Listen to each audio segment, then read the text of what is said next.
Caesar on the cross. Been a long time since I've seen the kind of work you've laid down today. A damn long time. And the screams of those Legion bastards as they kick dirt running east like a choir of angels to my ears. Speaking of, that crazy light show over the fort? What the fuck was that? Some kind of thumb of God you called down? Amazing. Fucking amazing. Could use 100 of you. Just scatter you over the east like jacks. Give those plum fucks the what for. Vegas? What, the families? Or House? You're talking about House.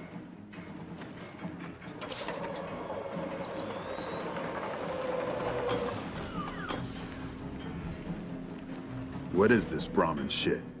I'm not getting the feeling we're all about to sing Kumbaya here.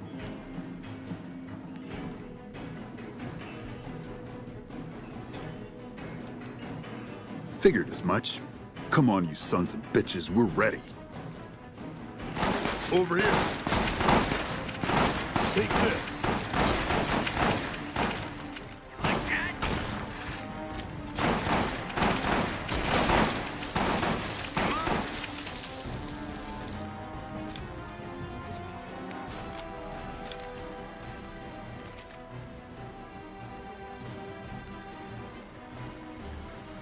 You know, I've had thousands of employees in my time.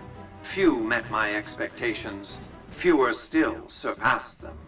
Your performance has been nothing short of spectacular. If I have need for a specialist of your stripe again, I'll know just where to turn. Back to Vegas, shall we? I really should do something about that monorail with all the new resources at hand. I can make sure it not only runs, but runs on time. Always bothered me, the imprecision. The General's accident was unfortunate. With Kimball dead, the angry Californian public could have used an alternate scapegoat to pillory. In any case, Vegas might see a dip in revenue for a year or two, but eventually the tourists will come flooding back, and their money with them. Vegas will be a shining jewel in the middle of the desert, an oasis of light, a beacon to show mankind the way to the stars. This is just the start, you see. This is where it all begins.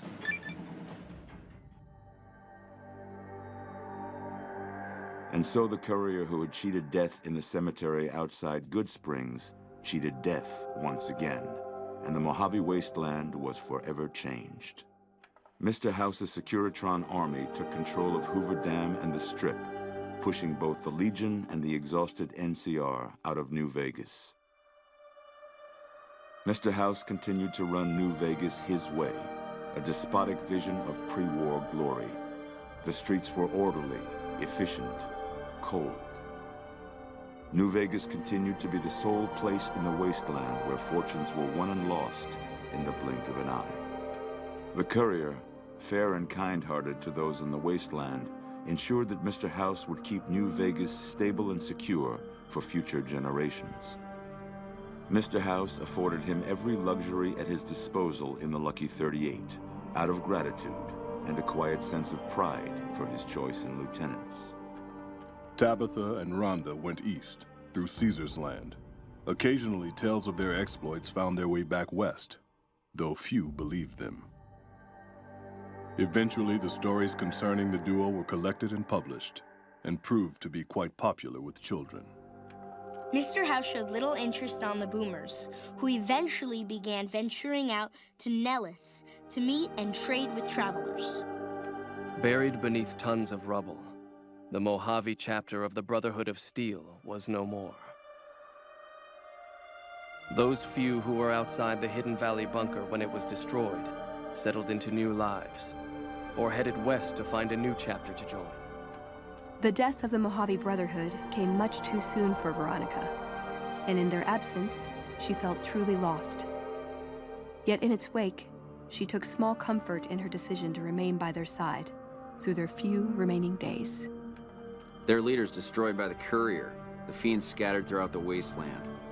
Without the organization of Motor Runner, Cook, Violet, and driver Nephi, they were easy prey. After Mr. House gained control of New Vegas, He sent a Securitron to Goodsprings as a token of appreciation for helping the courier. Victor was a mixed blessing, however, as he continually monitored the town for Mr. House. The slaughter of the Van Graffs and the Crimson Caravan caused no end of trouble for NCR back west. Already struggling, NCR's supply line suffered further as the two caravans withdrew support until the massacre in the east was resolved. Cass lived to see Hoover Dam in its old world glory, humming with power the likes of which the Mojave had never seen. Vegas burned brighter than ever. Securitrons filled the streets, and Cass's heart skipped, just a little. Her last words were to the dam, and to herself. We were going full speed ahead, but facing backwards the whole time. During the Battle of Hoover Dam, the Great Khans quickly evacuated Red Rock Canyon and headed north and east into the plains of Wyoming.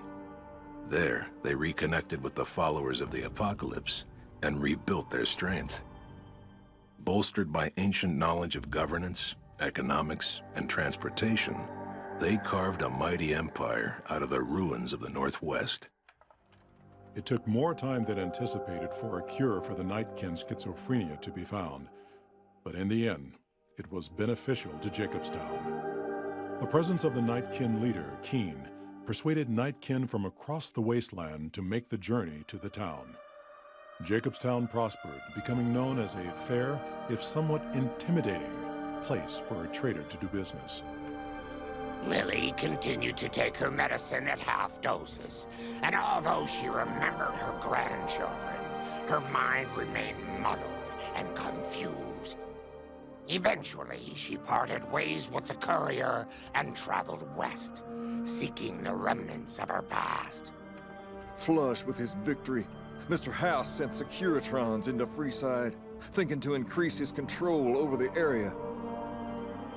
When fighting broke out, the Kings fought valiantly, but were no match for the armored killing machines, and were wiped out to the last man. After Ray's brain was transplanted into Rex's cybernetic body, it took Rex some time to adjust to the old scrapyard dog's memories. Eventually, Rex's mind settled peacefully, melding his own memories with that of long travels with old Lady Gibson. Shaped up by the courier's advice, the Misfits distinguished themselves during the Legion's attack on Camp Golf. Mags was finally promoted to sergeant, and the rest of the Misfits received an official commendation. They continued to serve with distinction for many years. Though Novak was a low-priority target for the Legion, many of Novak's citizens died in its defense. In the weeks that followed, several bright followers returned to Novak to help restore its defenses, allowing it to remain independent of NCR. After Hoover Dam, the leaderless powder gangers at the correctional facility vanished into the wastes, leaving the prison empty.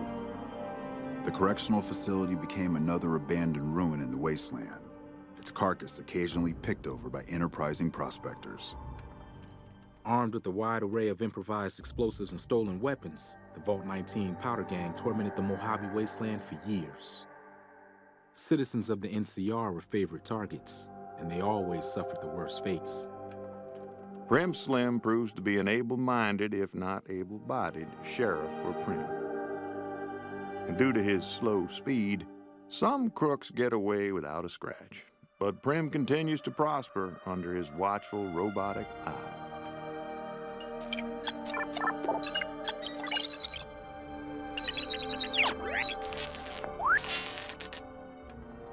And so the Courier's Road came to an end, for now.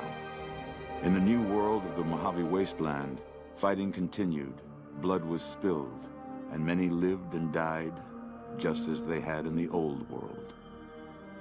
Because war never changes.